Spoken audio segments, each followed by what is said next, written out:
Assalamualaikum warahmatullahi wabarakatuh. Alhamdulillahirrabbilalamin. Kita bertemu lagi di mata kuliah ini, pengantar ilmu ekonomi yang diampu oleh Ibu Laila. Nah, kali ini kita akan berdiskusi dan belajar bersama mengenai pasar persaingan sempurna. Nah, di sini saya akan mempresentasikan mengenai pasar persaingan sempurna. Tidak sendiri, saya Wildan Ferdiansyah bersama rekan saya yakni Zuhratul Amalia. Kali ini kita akan belajar mengenai pasar persaingan sempurna. Jadi mungkin di sini teman-teman masih ada yang belum mengerti atau belum paham, bahkan mungkin ada yang belum tahu mengenai pasar persaingan sempurna.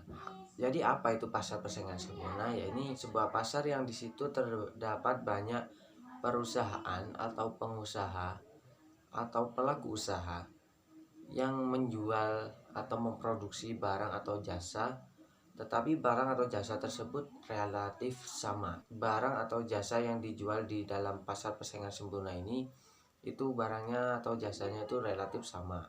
Yang kualitasnya, jenis barangnya itu sama.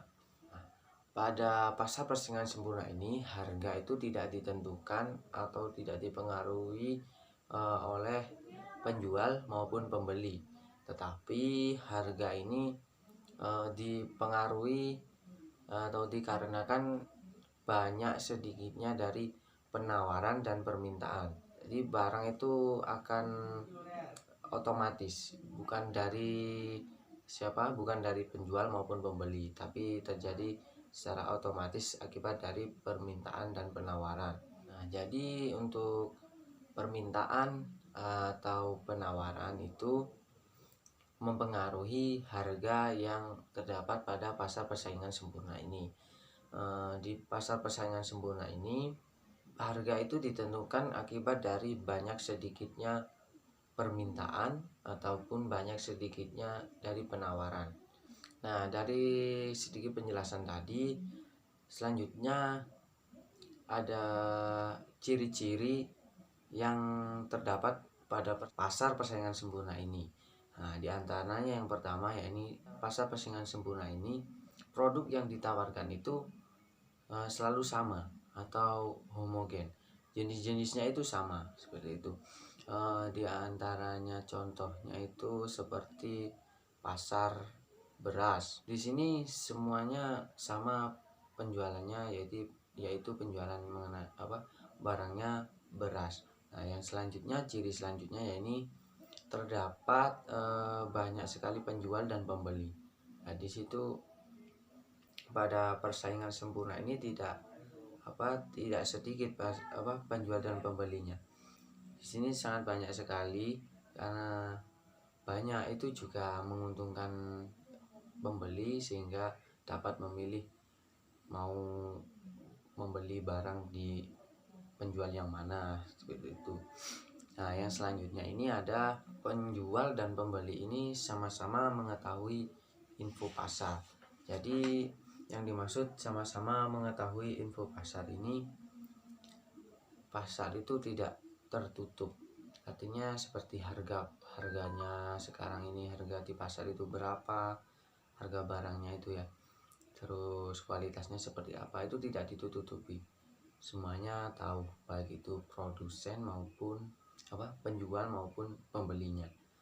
Nah, yang selanjutnya ini adanya kebebasan untuk keluar masuk di dalam pasar persaingan sempurna ini.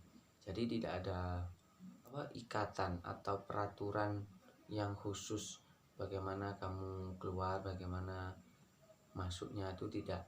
Jika untuk penjual umpamanya sudah rugi, merasa ini penjualannya rugi, mau keluar dari pasar tersebut tidak jualan, itu boleh, dipersilakan, free, artinya bebas seperti itu. Mau masuk karena dinilai menguntungkan juga boleh langsung masuk, tidak ada seperti peraturan-peraturan atau ikatan-ikatan yang mengikat. Nah, yang selanjutnya ini ciri-cirinya yakni kebanyakan di pasar persaingan sempurna ini perusahaan itu masih berskala kecil. Jadi pasar persaingan sempurna kebanyakan terdiri dari perusahaan yang relatif kecil jika dibandingkan dengan dengan ukuran keseluruhan pasar. Nah, sehingga dari hal ini membuat tidak ada satupun perusahaan yang di dalam pasar persaingan sempurna ini yang terlibat dapat mengontrol pasar dari segi harga maupun kuantitas. Jadi tidak ada. Nah, keuntungannya dari pasar ini itu seperti penjual itu sama, yang dijual itu barangnya sama. Jadi tidak ada persaingan yang seperti apa gitu, tidak ada. Karena barang yang dijual itu relatif sama semuanya. Itu penjelasan dari saya. Yang selanjutnya ada kelebihan dan kekurangan dari pasar persaingan sempurna ini. Juga terdapat contohnya yang akan disampaikan oleh teman saya, yakni Zahratul Amalia. Assalamualaikum warahmatullahi wabarakatuh. Saya Zahratul Amalia dengan NIM belakang 009. Di sini saya akan melanjutkan penjelasan dari rekan saya Wildan, yaitu mengenai kelebihan dan kekurangan pasar persaingan sempurna dan juga contoh dari pasar persaingan sempurna itu seperti apa. Oke, langsung saja. Yang pertama ada kelebihan.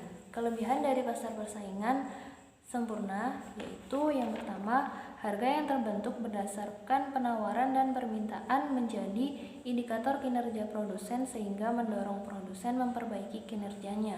Jadi, harga yang terbentuk dari penawaran dan permintaan itu menjadi indikator atau menjadi petunjuk bagi sebuah kinerja, kemampuan kerja suatu produsen.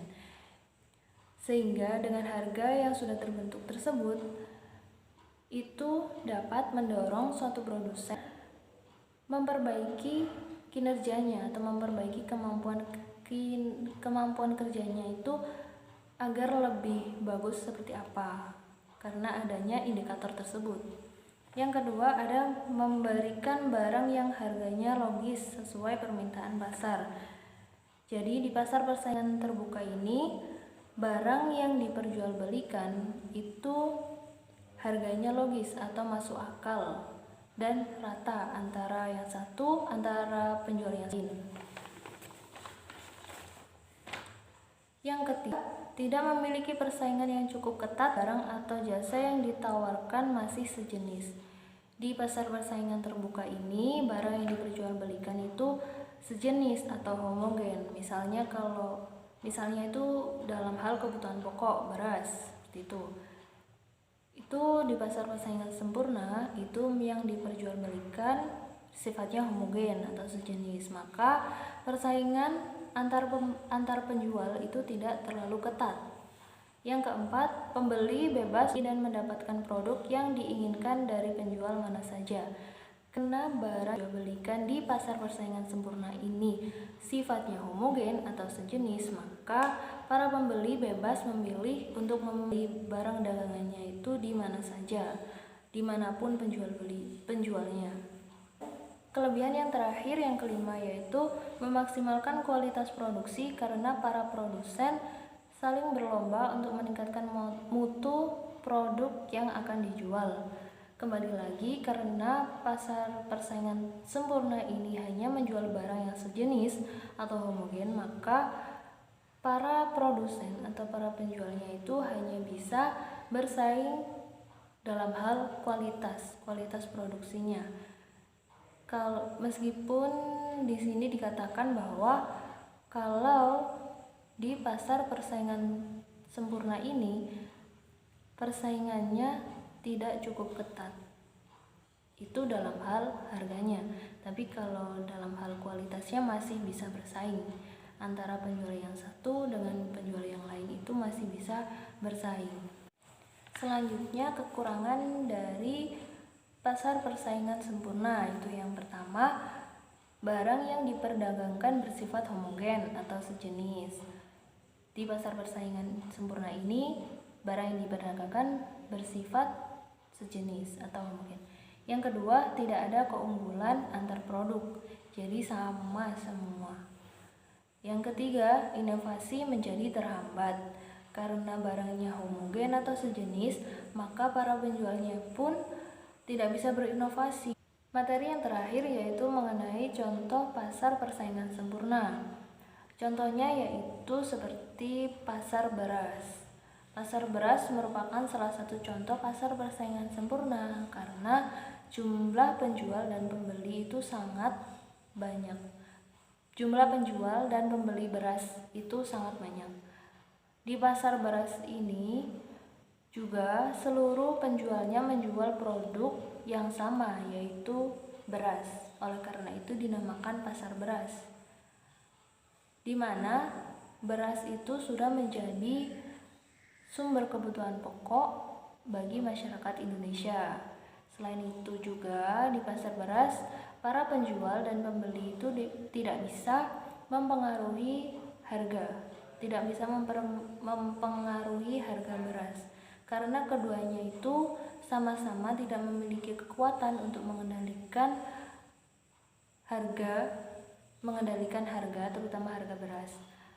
Dan di pasar tersebut hanya mengikuti harga pasar yang berlaku.